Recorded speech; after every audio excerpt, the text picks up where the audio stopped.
I am Satvika Anjali. I am 2024 graduate from KL University in Computer Science Engineering. I got placed in People Tech Hyderabad.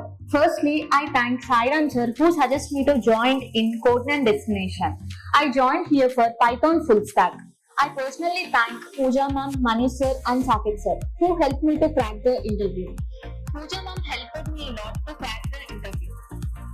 And I personally thank Kiran sir who helped me in aptitude skills in the meantime. I am grateful for everyone who helped me in this journey. Thank you, Codeman Destination. నమస్కారం సాయిరామ్ గారు. నమస్తే అండి. Sir, టీసీఎస్లో jobs ఉన్నాయని చెప్పేసి అన్నారు. జనరల్గా అంటే వాళ్ళు ఉన్న జనరేషన్ పిల్లలకి తెలియట్లేదు, అంటే అటువంటి చోట్ల కూడా నోటిఫికేషన్ ఉందని చెప్పేసి అంటూ ఉంటారు. బట్ పెద్దగా ఎవరికి అవగాహన అయితే ఉండదు. సో కోడ్జ్ఞాన్ నుంచి మీరు స్టూడెంట్స్ని పంపిస్తూ ఉంటారు కాబట్టి చాలామందికి అవకాశాలు ఉన్నాయి కాబట్టి ఎక్కడెక్కడ అవకాశాలు ఉన్నాయో చెప్తారు కాబట్టి, సో మీ తరపు నుంచి టీసీఎస్లో జాయిన్ అవ్వాలి అని అంటే ఎటువంటి జనరల్ అసిస్టెన్స్ అనేది ఉంటుంది, అండ్ దానితో పాటు టీసీఎస్లో నిజంగానే జాబ్స్ ఉన్నాయా అన్ని, ఎందుకంటే జాబ్స్ లేవు, ఐటీ జాబ్స్ లేవు అని చాలామంది అంటూ ఉంటారు. సో టీసీఎస్లో ఎంతవరకు ఉండొచ్చు, అటువైపు వెళ్ళడానికి కోడ్జ్ఞాన్ ఏ విధంగా హెల్ప్ అవుతుంది?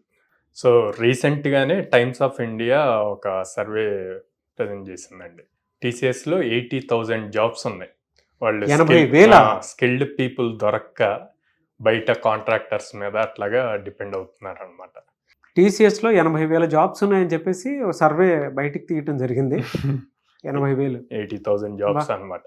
సో వాళ్ళు చెప్తుంది ఏంటంటే ఉన్నారు, అంటే సబ్జెక్ట్ నేర్చుకొని టెక్నాలజీ నేర్చుకొని ఉన్నారు కానీ ప్రాపర్ స్కిల్ లేరు అని చెప్తున్నారు.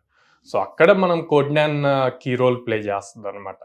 సో ఆ స్కిల్ ప్రాక్టికల్ ఓరియంటెడ్గా ఒక ప్రాజెక్ట్ బిల్డ్ చేయడానికి ఎంత స్కిల్ కావాలి, హ్యాండ్స్ ఆన్ ఎక్స్పీరియన్స్ ఏం కావాలి అన్నది నేర్పిస్తాం మనం.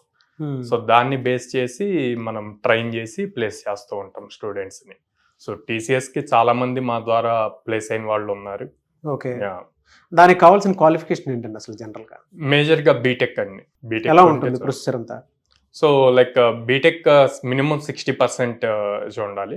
So either CSC, EC, triple IT వాళ్ళని ఎక్కువ ప్రిఫర్ చేస్తారనమాట. అండ్ దెన్ కమ్యూనికేషన్ స్కిల్స్ ఉండాలి మేజర్గా. ఇప్పుడు మనం ప్రోగ్రామింగ్ వస్తే చాలా మంది మీరు చూస్తే చాలా స్కిల్డ్గా కనిపిస్తారు ప్రోగ్రామింగ్లో, కానీ వాళ్ళకి ఎందుకు జాబ్ రావట్లేదు అంటే కమ్యూనికేషన్ స్కిల్స్ ఉండవు అనమాట. సో ఇప్పుడు మీరు అంత పెద్ద కంపెనీస్లోకి వెళ్ళినప్పుడు కంపల్సరీగా కమ్యూనికేషన్ అన్నది చాలా ఇంపార్టెంట్. ఇప్పుడు నేను మీతో మాట్లాడుతున్నా అని నేను మాట్లాడేది మీకు అర్థమవుతుంది కాబట్టి అంటున్నారు. అట్లాగే అక్కడికి వెళ్ళినప్పుడు కూడా మీరు ఏం చేశారు వర్క్ అన్నది, మీరు ఎలా కమ్యూనికేట్ చేస్తారు అన్నది ఇంపార్టెంట్. ఆ కమ్యూనికేషన్ స్కిల్స్ అన్నవి చాలా ఇంపార్టెంట్. అవి ల్యాగ్ అవుతున్నాయి బాగా. సో అవి కమ్యూనికేషన్ స్కిల్స్ చూస్తారు, ఎంత స్కిల్డ్ ఉన్నారు ప్రోగ్రామింగ్ పాయింట్లో అన్నది చూస్తారు బేసిక్గా. సో ఇవి స్ట్రాంగ్గా ఉండి తర్వాత లాజికల్ రీజనింగ్ ఒకటి స్ట్రాంగ్గా ఉంటే ఈజీగా క్రాక్ చేయొచ్చు. సో రీసెంట్గా మనం ఆల్మోస్ట్ 2024లోనే 100+ స్టూడెంట్స్ని ప్లేస్ చేసాం డిఫరెంట్ కంపెనీస్లో. 100+ స్టూడెంట్స్ 2024 అందరూ బయట అంత రష్ అని అంటున్నారు, కానీ మాకు వచ్చే పొజిషన్సే మేము కంప్లీట్ క్లోజ్ చేయలేకపోతున్నాం. అన్ని అవకాశాలు ఉన్నాయి కోడ్జ్ఞాన్లో.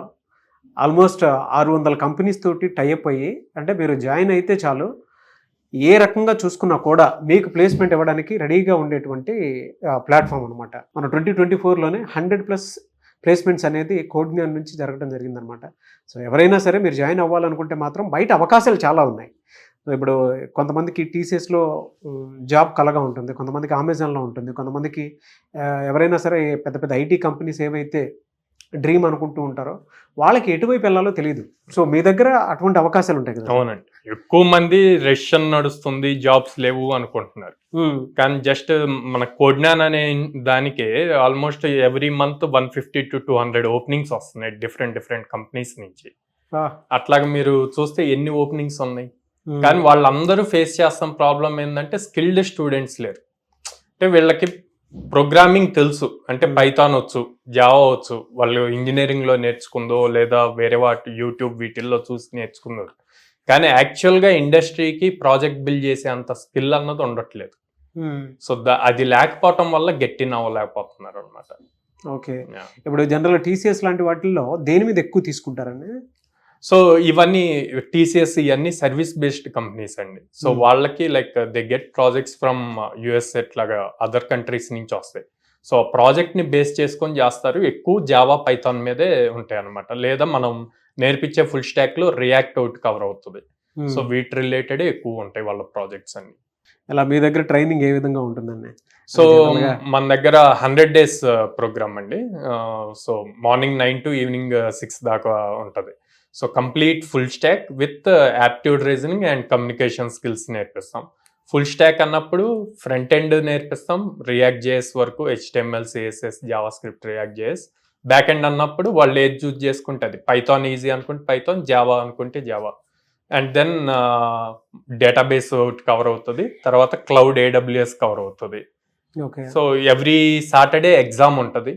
ఎగ్జామ్ అటెంప్ట్ చేయాలి. ఆ వీక్లో జరిగిన వాటన్నిటి మీద అప్పుడే మనకి ఆ స్టూడెంట్ ఎంతవరకు పెర్ఫామ్ చేస్తున్నాడు అన్నది తెలుస్తుంది. దాన్ని బేస్ చేసి మనం గైడ్ చేయడానికి ఉంటుంది నెక్స్ట్ లెవెల్కి. సో ఓవరాల్గా చూసుకుంటే సార్, అంటే దీంట్లో నేను జనరల్గా అడుగుతూ ఉన్నాను, నాన్ టెక్నికల్ బ్యాక్గ్రౌండ్ వచ్చేటువంటి స్టూడెంట్స్ కూడా ఉంటారు, వాళ్ళకు కూడా అవకాశం ఉంటుందా? నాన్ టెక్నికల్ అన్నప్పుడు మల్టిపుల్ థింగ్స్ ఉన్నాయండి. ఫస్ట్ సపోర్ట్ రోల్స్ దగ్గర నుంచి స్టార్ట్ అవుతాయి. కొంతమంది నాన్ టెక్నికల్లో ఉన్నా కూడా ఈ ప్రోగ్రామింగ్ స్కిల్ ఉంటుంది వాళ్ళ దగ్గర. అది ఉన్నప్పుడు స్టార్టప్స్ సపోర్ట్ చేస్తాయి. స్టార్టప్స్ వచ్చేసి మళ్ళీ ఏ క్వాలిఫికేషన్ నుంచి వచ్చారు అన్నది చూడరు. వీళ్ళ దగ్గర స్కిల్ ఉందా లేదా, మా దగ్గర ఉన్న ప్రాబ్లం స్టేట్మెంట్కి వీళ్ళు సెట్ అవుతారా లేదా అన్నదే చూస్తారు అనమాట. సో అందుకని అట్లా కూడా సపోర్ట్ పాసిబిలిటీ ఉంటుంది. ఓకే. కాకపోతే వాళ్ళు ఎక్కువ కష్టపడాలి. బీటెక్ వాళ్ళకంటే కూడా వీళ్ళు ఎక్కువ కష్టపడాలి సబ్జెక్ట్ నేర్చుకోవటం. సో అది జనరల్గా అయితే మీ దగ్గర నేర్చుకోవడానికి ఎవరైనా ఏ స్టూడెంట్ అయినా వస్తే జాబ్ అనేది ఎప్పటి నుంచి చూపించే అవకాశం ఉంటుంది? సో జనరల్గా మన దగ్గరికి స్కిల్ ఉన్న స్టూడెంట్స్ వస్తారు, బయట వాళ్ళకి ఆపర్చునిటీ లేక. అట్లాగా స్కిల్ ఉన్న వాళ్ళు లెస్ దెన్ ఏ మంత్ ప్లేస్ అయిన వాళ్ళు చాలా మంది ఉన్నారు. ఆల్రెడీ మీరు రివ్యూస్ కూడా చూసారు ప్రీవియస్ వాటిల్లో. సో వాళ్ళు వచ్చి జాయిన్ అయిన ఫస్ట్ వీక్ నుంచే వాళ్ళకి ప్లేస్మెంట్ ఆపర్చునిటీస్ వస్తాయి అన్నమాట. అవును. Almost every day or alternate day మనకి డ్రైవ్ జరుగుతూనే ఉంటుందండి. ఎందుకంటే ఆల్మోస్ట్ 650 కంపెనీస్తో టైఅప్లో ఉన్నాం కాబట్టి వాళ్ళ రిక్వైర్మెంట్స్ అన్నీ జరుగుతూనే ఉంటాయి. సో స్టూడెంట్ కాన్ఫిడెంట్గా నేను నేర్చుకోగలను అని వస్తే మనం నేర్పించి ఆపర్చునిటీ చూపిస్తాం. ఇంకా ఇంటర్వ్యూ క్రాక్ చేసుకుంటే వాళ్ళ లైఫ్ సెట్ అయినట్టు. సార్ జనరల్గా ఈ TCS లాంటి వాటిలో ప్యాకేజ్ ఎంత ఉంటుంది సార్? సో బేసిక్గా స్టార్టింగ్ వచ్చేసి 4 lakhs యావరేజ్ ఇస్తారండి. బా. హైయెస్ట్ ఇంకా అది పర్ యానం అండి. 4 lakhs per annum ప్యాకేజ్ అన్నప్పుడు యానం. ఎలా సార్ జనరల్గా అంటే మిమ్మల్ని అప్రోచ్ అవ్వాలి అని అంటే ప్రాసెస్ ఏంటి? స్క్రీన్ మీద కనిపిస్తున్న నెంబర్స్ కాల్ చేయొచ్చు అండి. ఆర్ ఫిజికల్గా వాళ్ళు విజిట్ చేయాలి అనుకుంటే మనకి విజయవాడ మొగల్రాజపురంలో ఉంది, హైదరాబాద్ JNTU మెట్రో స్టేషన్ పక్కన ఉంది, బెంగళూరు BTM లేఅవుట్లో ఉంది. 3 phases ఉంది. Okay, very good sir.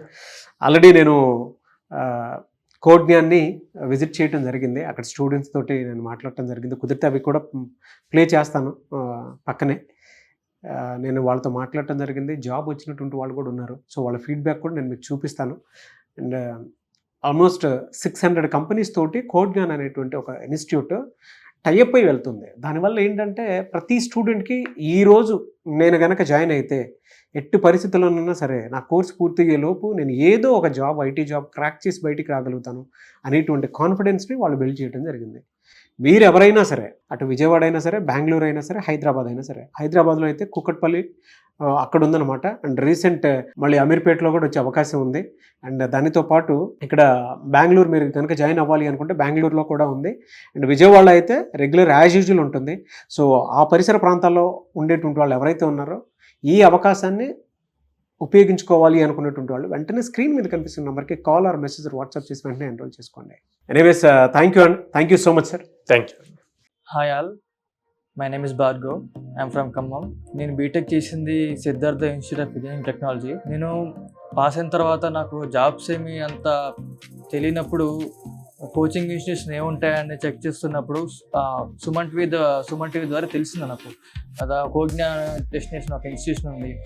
Vijayawada బ్రాంచ్ని approach అయినప్పుడు CEO సాయిరామ్ సార్ మాట్లాడారు, ఇక్కడ ఇలా ఉంటుంది, మీకు ఏం ప్రాబ్లం ఉండదు, మీకు ప్లేస్మెంట్ మీకు హ్యాండ్స్ ఆన్ ఎక్స్పీరియన్స్ ఖచ్చితంగా వస్తుంది. ఇక్కడ మా mentors Babu sir, Ambika madam, Anusha madam వీళ్ళు చెప్పిన ద్వారా మా బాబు సార్ చెప్పిన జావా ద్వారా జావా క్వశ్చన్స్ ఇంటర్వ్యూలో నాకు చాలా హెల్ప్ అయ్యాయి. Java skills, HTML questions, front end questions, MySQL questions అన్నీ నాకు ఇంటర్వ్యూ క్రాక్ చేయడంలో బాగా యూజ్ అయ్యాయి. అంతేకాకుండా ఇక్కడ హ్యాండ్స్ ఆన్ ఎక్స్పీరియన్స్ వల్ల నా ఓన్ ప్రాజెక్ట్స్ బిల్డ్ చేశా వీళ్ళ సపోర్ట్ ద్వారా. ఇంకొకటి ఏంటంటే వీళ్ళు లింక్డ్ఇన్ ఎలా వాడాలో నేర్పించారు నాకు. గిట్టబ్లో ఎలా రిపోజిటరీ ఎలా బిల్డ్ చేయాలో నేర్పించారు.